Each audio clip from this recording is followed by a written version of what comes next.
Welcome to the Reinventing Education Podcast. This is a podcast for anybody interested in reinventing or at least reorienting what education is all about.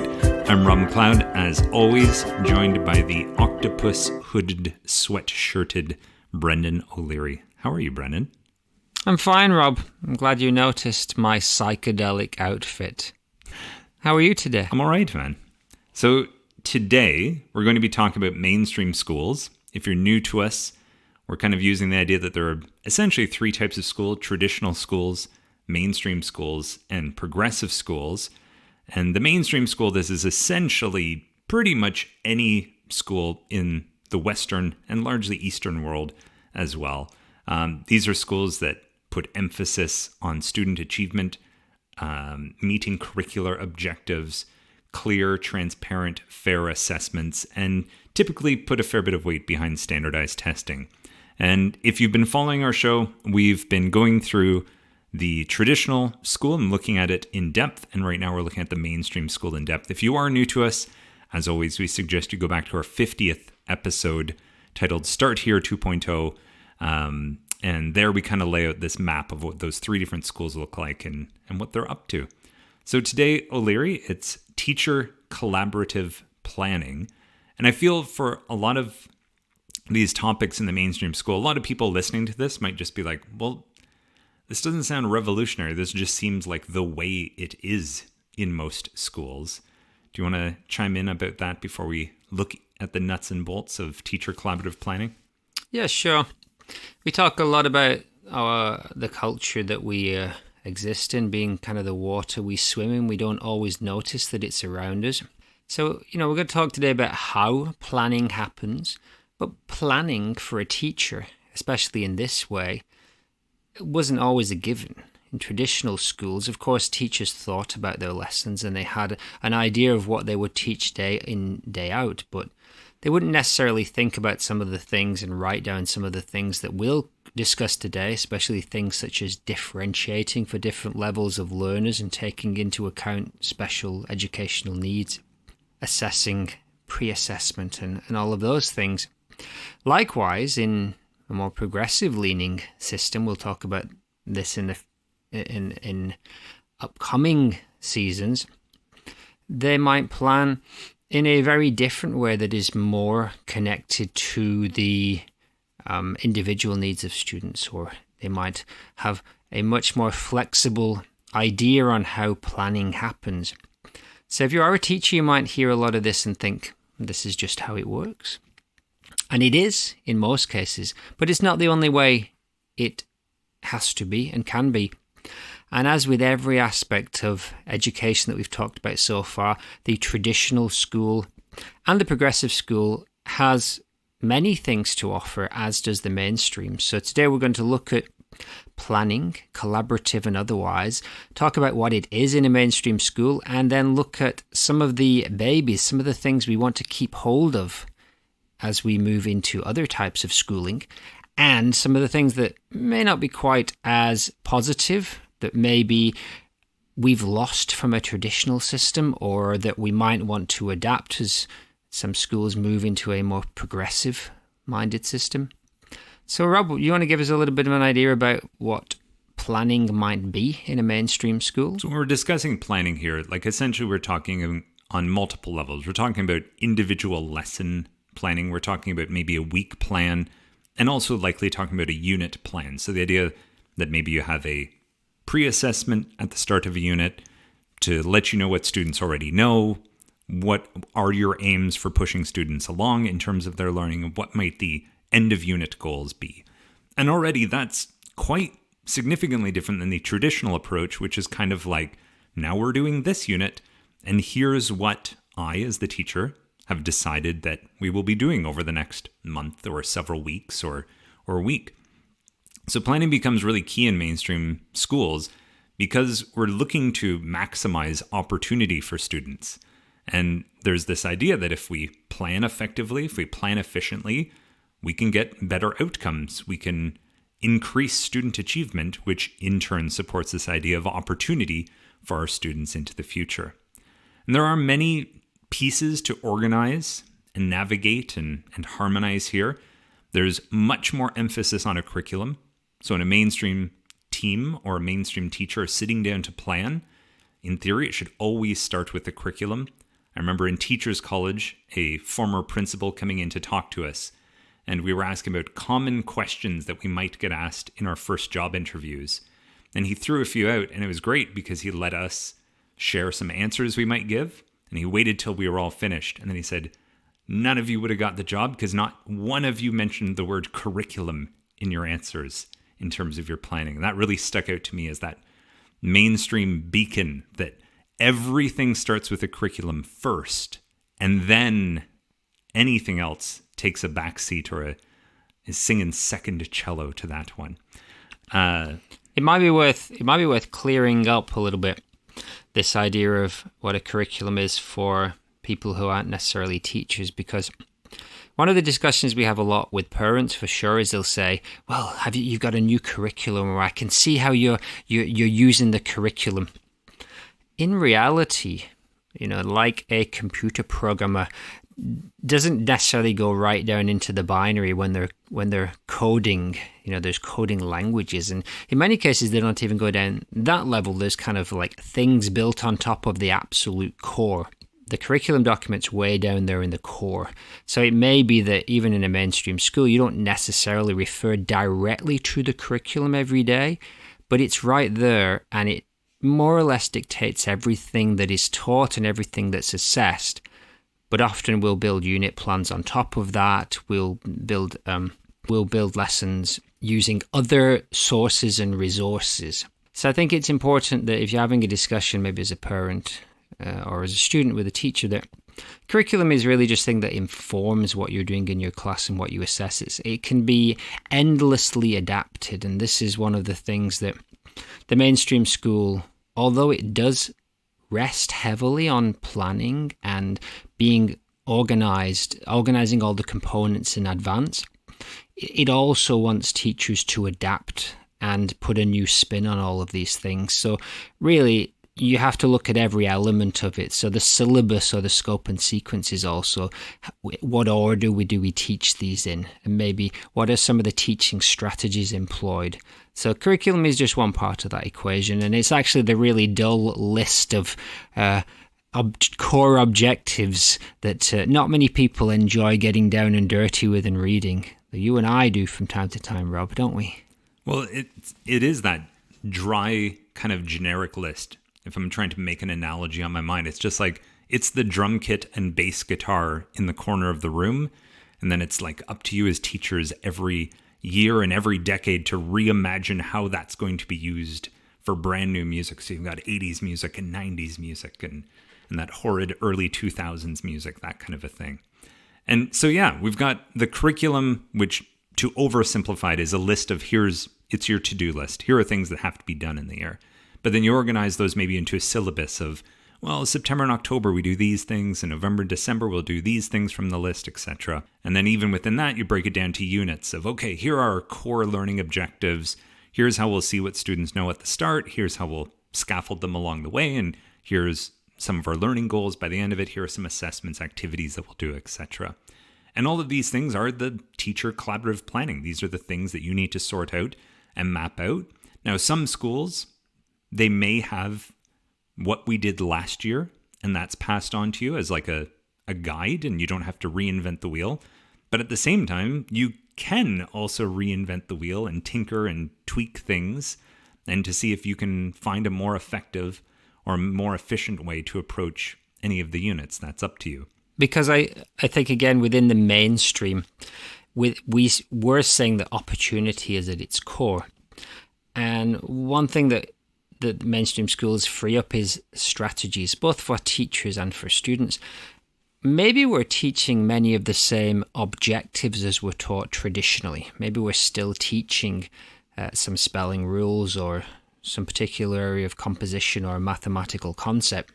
But the strategies employed are now wide open because we moved into this idea of teacher almost as a coach, and any strategy that a coach can use to give their athlete, their student, an advantage is fair game. And this is why the internet's such a brilliant resource, because coaches are not selfish. Coaches make these new ideas. Teachers make these wonderful new ideas. And many teachers are very happy to put them up on the internet. Teachers Pay Teachers is a great site where you can buy activities and find a new spin on things. And we talked about Pinterest. It's a great source for activities to put a new spin on something. And so the mainstream opportunity value embraces that. It doesn't just go back to we've always taught this subject in this way. It starts to begin to look at strategies for more efficient teaching, more effective teaching, and a little bit into the specific needs of the students that might match well with those strategies. And so when would this planning be done? Well, likely a lot of it still is on your own, and that might look similar to the traditional approach to planning where a teacher has a fair bit of discretion as the head of the class to decide what they will be doing in their class or in their subject area. However, you're going to see more collaborative planning begin to show up in the mainstream approach to school, especially if the school is larger. If you've got 4 or 5 grade 3 teachers, it's more likely they're going to have some time in the week or the month to at least compare ideas, compare assessments, and make sure that things are more similar to each other than they are different, but certainly still allowing for each teacher's personality to come through in some way in their own classroom. However, when it comes to like bigger picture things, like an overview of the year, for example, or school-wide goals in terms of planning, there will be often some time either built into a week, built into a month, maybe perhaps it's just one day in a term where teams can sit together and actually look over some of that big picture stuff together. Yeah, and as we move more into the progressive school, we will see more collaborative planning on more of a maybe a micro or granular level where people are sharing individual activities and mixing classes a little more. You'll see a little bit of this in the mainstream, but because of the nature of things like standardized testing and what we call a content coverage model, where you have a specific set of criteria from the curriculum that you need to cover or address, it kind of means that you're locked into a particular set of objectives, and it cuts down on some of those opportunities for collaborating with other year groups, with other teachers.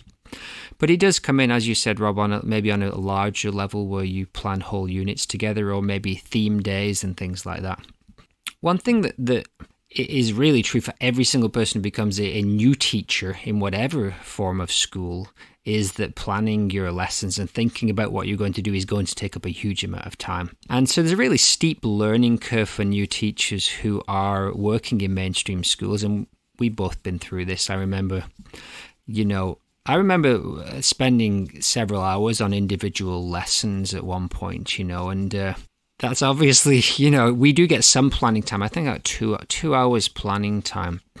Our head was really generous, actually. He worked it out so you got more or less a full day every 2 weeks. It worked out about 2.5 hours of planning time. But you're teaching, 15 hours a week or something like that. So it's like if you're spending an hour to 2 hours planning individual lessons, that's a lot of your weekends and evenings gone. So I just dropped on I looked for some sites that were giving tips to new teachers, and some of the tips that are good for effective mainstream efficient planning. Keep all your lesson plans in a binder, in digital or in the old days on paper. There's no need to reinvent the wheel. The internet is the greatest teaching resource ever, and I agree with that one. Work in a distraction-free environment. Be prepared weeks in advance if you can. Plan ahead. All of these are pretty good strategies for everybody, but they apply very strongly to a mainstream ethos that is all about organization, efficiency, and effective strategies. There is a real learning curve for a new teacher to sort out how to be able to do this. So there is some reliance for sure on the internet. Not needing to reinvent the wheel, you can certainly get pre-built units. However, one of the new skills that comes online in the mainstream school is this idea of being an engineer. That you actually have the capability of not just leaning and relying on a resource or a textbook to help you plan your units, but that you might actually be able to engineer and soup up a unit like you might a car to be more effective and to be more efficient. And that you as the engineer, as the planner, might actually be able to come up with a better assessment tool, a better test, a better activity than what your resource or textbook is providing you with. And this is where some of those teacher competencies, this is where some of those teacher skills can really come in and shine. And this is why you do see some reinventing of the wheel. This is where you see innovation, where you see teachers trying to engineer units, engineer activities, engineer assessments, engineer assessment tools in order to be more effective than what's already out there on the market, if you will. And the collaboration becomes about drawing into the intelligence of a group and engineering a unit together and relying on the strengths, skills, competencies, or merit, if you will, of each other to create the most effective and efficient unit out there. And when doing so, it's not necessarily that you abandon textbooks, but now a textbook is a resource. You might not be working through every page in it and trying to complete a workbook by the end of the year, but rather a textbook's there just as one of many tools that you could use. And we're utilizing many different sources in a mainstream school, whereas in a traditional school, it's possible in a subject that the only text a student might see all year is their textbook. Whereas in mainstream, you're drawing from many different sources. And why are you doing this? Well, partly for effectiveness, that maybe there's more possibilities or better learning that could happen with a wider range of resources, but also for the sake of differentiation. The idea that your textbook is the same level that's necessary for all students isn't necessarily true. And in a mainstream school, you might look at commonly 3 different ability level groupings in your class, sort of a on track, a little bit below track, and an above track group. And perhaps the textbook's only really relevant for maybe one of those 3 groups. And you're gathering from different resources to better meet the learning needs of the other students. So there is a real sense of increased complexity here. A teacher no longer is just carrying out their duty of delivering a unit. It is an option now in the mainstream school that a teacher is actually involved in the engineering of the unit. If you listen to this and saying, well, nonsense, when I was a kid, teachers were creative and they inspired me and things like that. Absolutely. I mean, teachers have always been creative and always been inspiring in some mode. Some teachers, there's the point being, this is more to do with the entire mainstream system. This is every single school up and down the country is building these similar ideas into the culture of how we plan, how we put units together and lessons together, and what a teacher should be. The idea of what goes into your planning has now higher levels of complexity, the expectation. So some of the things, and again, I got this from a site, from the Scholastic site, educational publisher, written by Bonnie Murray, and it's about a new teacher guide to planning, and it talks about some of the aspects that maybe in traditional schools would not have been considered quite as much inside a new teacher planning document. The academic and social and emotional needs of students, of your group of students. You might begin to take that into account when you're thinking about how you take that curriculum objective and turn it into an interesting lesson. And that's that's tough to do when you're a new teacher. You're sitting there often in a quiet, empty room with the whole school running around you, and you've got 2 hours to plan 6, 10, 12 lessons or whatever. You got folders open and books open, the internet open, and you're thinking like, how can I turn this dry curriculum objective about maybe the length of rivers or whatever, or a particular population center? How can I turn that into an interesting activity that'll meet the academic needs of my kids, but also they're kind of tap into their social and emotional kind of needs or interests? What are some of the strategies that I'm going to use to take that objective and make it fit for my students? How am I going to group the students? Am I going to have the kids work individually in small groups as a whole group activity? Are the groups going to change? Are they going to be grouped by friendship groups, ability level groups? Am I going to deliberately match up higher level and lower level students so they can help each other? My timings, when am I going to teach this lesson in the unit? If I'm going to do 8 lessons, when am I going to teach this particular lesson? What do I need to do in terms of pre-assessment or pre-teaching in the lesson before this to make sure that my kids are ready for it? And overall, the sequence of my units, how am I going to build them together so that they come together at the end and the kids are ready to do their usually a larger assessment, whether that's a project or a test or the likes. What materials am I going to use? What physical materials and what digital materials? Do I have access to videos? Do I have access to particular hands-on resources that I might use, textbooks or the knowledge of experts in the community? What would success look like? There's a very key point of, do I have a clear objective? And do I know what it would mean to be successful in this lesson for every kid? And am I reflecting on that at the end of the lesson so that the next lesson or the next unit addresses some of those issues, some of the places where maybe I wasn't successful? These are just some of the things that teachers having to think about when they're putting a lesson together.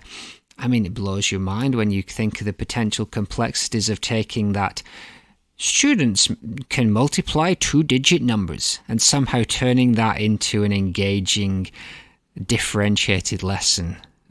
But teachers do it up and down the country all day, every single day in mainstream schools. Teachers are taking those objectives and turning them into fantastic, inspiring lessons. And one additional piece here for the mainstream school is you might have the oversight of someone actually checking your planning. Now, this is not to say that in a traditional school you'd never have anyone look over your books. It certainly might be there. But the fact is that at a mainstream school, the head of school is actually invested and interested in checking up on what you are doing and possibly connecting like those 7 or 8 criteria you just mentioned, people's timing, the sequence, the materials, all these sorts of things, and providing feedback to staff about how they may possibly more effectively or more efficiently deliver those curriculum objectives as well. And certainly when times are good, it might be just a casual check-in to know what's going on in a classroom. But if those student score numbers are down or something like that, this can become a place of data and information for the head of school to be able to see what possibly could be tweaked within a teacher's classroom and in terms of their planning specifically as well, leading into all of this. So with every episode, we try to look at the approach that this kind of school is taking to this. So here we've been looking at the mainstream school's approach to teacher planning.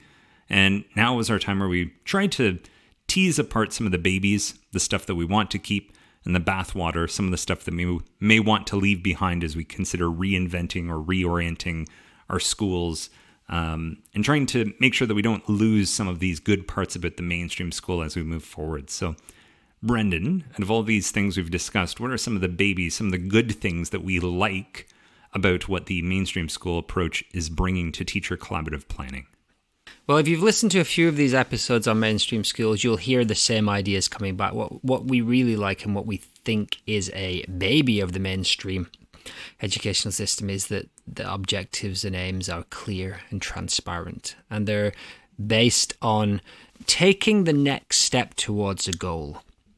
So what we're doing in the mainstream school that maybe didn't appear quite as much in traditional schools is we're looking at individual students or groups of students and saying, here is a learning objective that is designed to take you from where you're at right now in a specific skill or piece of knowledge, area of knowledge, to take you to the next step. And we've talked about Vygotsky a few times, and this idea of the zone of proximal development. I'm going to design a learning experience for you that's going to test you just enough. It's not going to demoralize you by crushing you with this challenge that is beyond you. nor is it going to be too easy. I'm going to do my best to differentiate so that this activity challenges you and moves you to the next step. And that's that. For that to be explicit is that is an idea that's only come around with the mainstream opportunity value. The other big idea is this idea that we're connecting sometimes disparate ideas around a theme together. So, for example, you may see a unit on the Roman Empire. In Britain, it's very common, obviously, the Roman occupation of Britain 2,000 years ago. And so this is something that most primary school students will study. And they'll study several aspects of this particular area that have been designed by a teacher to come together so that over the course of 6 to 8 weeks, it gives an overview, a rounded idea of this big historical concept. So again, that kind of like planned series of lessons and units is again another big bonus of the mainstream opportunity value. And so if we switch over to some of the bathwater or some of the drawbacks that we see of this mainstream approach to planning, well, one of them is that you can sometimes create your own prison here by creating like a locked-in plan because you're planning so far in advance, sometimes weeks, even months, even possibly semesters ahead of time, that you can't actually utilize some of the wants and needs that are actually coming up of students in real time. Now, of course, you still have some agency in this. And of course, you'll hear teachers often talk about, there was a learning moment or a learning opportunity where we stopped everything we were doing because this kid said this thing. And of course, there are those moments. But you can't have too many of those moments if you've got this very structured, locked-in plan and set dates and set aims and tests that have been pre-mapped out and all this sort of stuff. So it does create less flexibility, perhaps, to kind of roll with what's actually arising in your room. And especially, you sat down and planned and considered your students' interests, perhaps, but we're not necessarily the greatest barometers of this. And you bring something to the class and it flops and you go, oh crap, I planned another 2 weeks of this and it's not going the way that I thought, despite my best of intentions. A lot of that planning might go out the window and, it's your choice. Either stay with the sinking ship or abandon it and then have to create something entirely new to invest your time into. Potentially, we're also not taking full advantage of collaboration with staff. Typically in a mainstream school, you're going to see more collaboration than you would have in a traditional school, but still a lot of this is happening in isolation. And again, this is two sides of the same coin.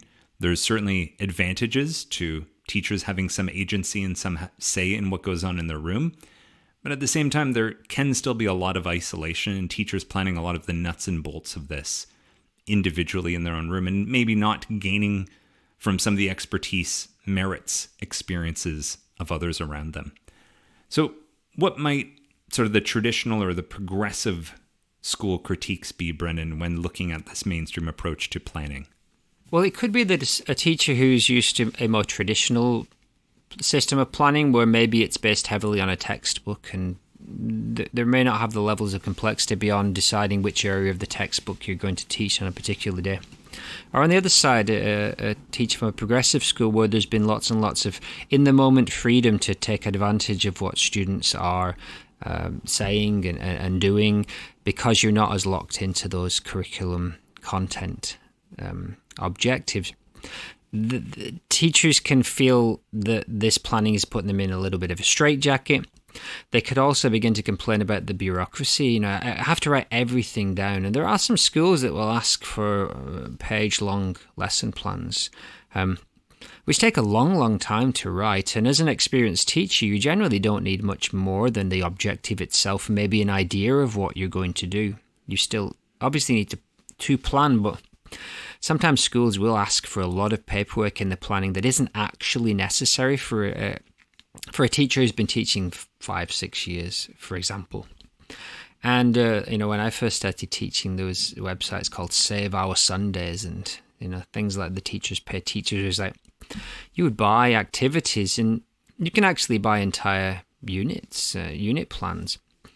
So when you get down to that kind of idea, that's not really much different to just opening up a textbook. Of course, it might be more interesting for the actual students, which is great. But if you're going to go on the internet and buy an entire, as I said, the Roman Empire, if you're going to go and buy a 12 lesson pack off the internet that includes all the video links and all of the differentiated worksheets, and basically all you have to do is roll it out to the students, that's not necessarily creative planning, and that can feel like it can be very stifling for some teachers also. But it might be necessary if you're snowed under by schools that expect very bureaucratic paperwork. And so we get into a little bit of a abstraction where what's written down on the paper doesn't necessarily match reality, isn't actually necessary to do good teaching and learning. Similarly, although the units and the lessons do connect a little stronger than they may have done when they were completely individual lessons on certain subjects,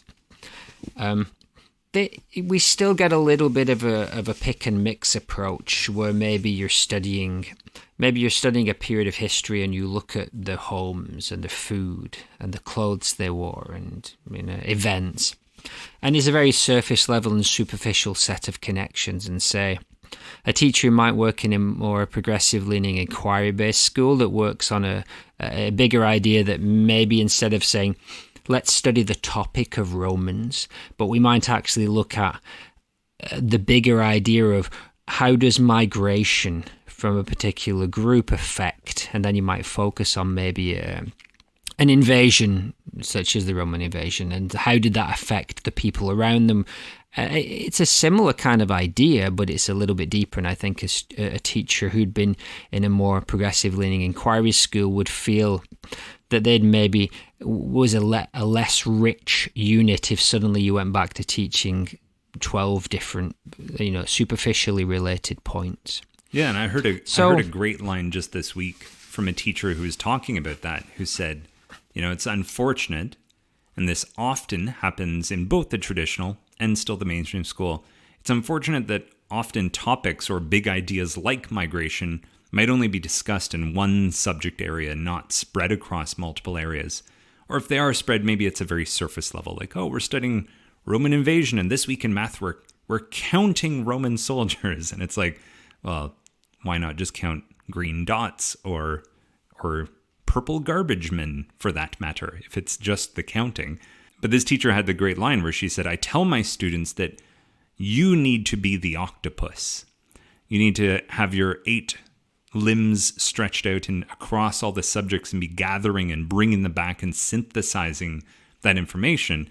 But then she was also talking about, of course, it's important for the school to be doing that as well, that the school's planning should also be acting as an octopus that makes it possible for students to see those connections and to synthesize those big ideas across history, across philosophy, literature, math, engineering, physics, all these sorts of things together. And there's a real sliding scale in the mainstream school of how well that is done.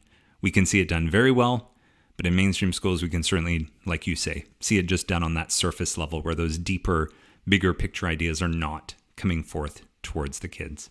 And I think when you start to look at the meaningful connections between individual subjects and curriculum objectives, you might see this in events, science fairs, you might have weeks, project days, and in early years, you see this a lot in play-based learning. But like you're hinting here, it's more of an exception than the day-to-day. So if you went in and watched 20 lessons or 50 days in a school, you're much more likely to see those somewhat superficially connected objectives building together to a project that might be a little bit mix and match. So they might still make a poster, but it'll be 10 different things on that poster. Whereas there are obviously within mainstream schools great cross-curricular units and activities. And the mainstream schools actually, if it begins to move away from being locked into specific standardized testing and specific content coverage, it's all there. The parts are absolutely there. that creative teachers can engineer those units entirely within this opportunity value system, still being transparent, still assessing what really happens, still supporting individual students. And we've talked about this a few times, that actually built into the system itself, there's just this reticence of like, well, we've got to measure these things. And so what's the most effective way to measure? We'll put it into a standardized test. But now we can't do these wonderful creative cross-curricular units because we have to make sure we get good scores on this test. So it's almost as if the mainstream school's doing some of these things to itself. And maybe as it grows and it matures over the next 30 to 50 years, who knows how much more it will move into these areas. And the final point we wanted to address was sort of the worst case scenario, at least on the staff level, as far as the planning goes. In the mainstream school, there is competition, and competition between staff can certainly be healthy. It can certainly push people to bring out their best sides. It can certainly ensure that the cream rises to the top and those with the most merit are recognized for their merit and possibly moved into a next level of position that's an even, better fit, or they can contribute in that way. But of course, competition can have a dark side. And although we haven't seen much of this, I think everyone in some school has some sort of variation of this, where possibly the planning that's going on in the school is a place for some staff members to try to make other teachers look worse in their planning, while at the same time trying to make themselves look much better. And that can be done on a sliding scale of maybe just subtle little things to just stick your neck out that extra inch ahead, or it can go completely nefarious and you can have poisoned and toxic school cultures, especially when the stakes are high, when your job is tied to student test scores, when your district is shrinking the number of teachers each year and you're really just trying to hold on to your position. Whatever it is, at its worst, there can be some of this competition going on in the background, and the planning is one of those spaces in the mainstream school, especially if your head has eyes on what you're doing every week, where you might just be trying to push yourself ahead and, unfortunately, at the same time, at its worst, push someone down through some nefarious means. That was a deeper dive than we expected, I think. An interesting area that doesn't get a light shone in it very much. And I think for me, the magic or the alchemy of that creative teacher who takes the dry curriculum objective and turns it into some wonderful, engaging, challenging and differentiated lesson. That's something to be celebrated in the mainstream school. If only you and I could aspire to do that here on the podcast, of taking these dry concepts and turn them into alchemical gold. That would be delightful. Don't get carried away, Mac. So let's just give them the facts. All right, where are we coming at in the next episode? All right, so we've looked at teacher collaborative planning in the mainstream school. In our next episode, in our next few episodes, we'll be diving into some different areas, and we'll begin to look at some of the staff meetings. So how do staffs in mainstream schools come together and meet? What do they discuss? How is that time used? And then eventually leading into other components of the school day, looking at before and after school care, basically the time before and after the quote unquote teaching or schooling is happening. So yeah, up next, staff meetings. What's on the agenda? What's that time being used for? What is it not being used for, etc.? Well, thank you very much, Robert. I hope you have a good day. Thanks, Brendan. Yeah, my hope too is, as we're going through all of these minutiae, these details of each of the schools, that sometimes the worlds that we're in, it's just like the water we're swimming in.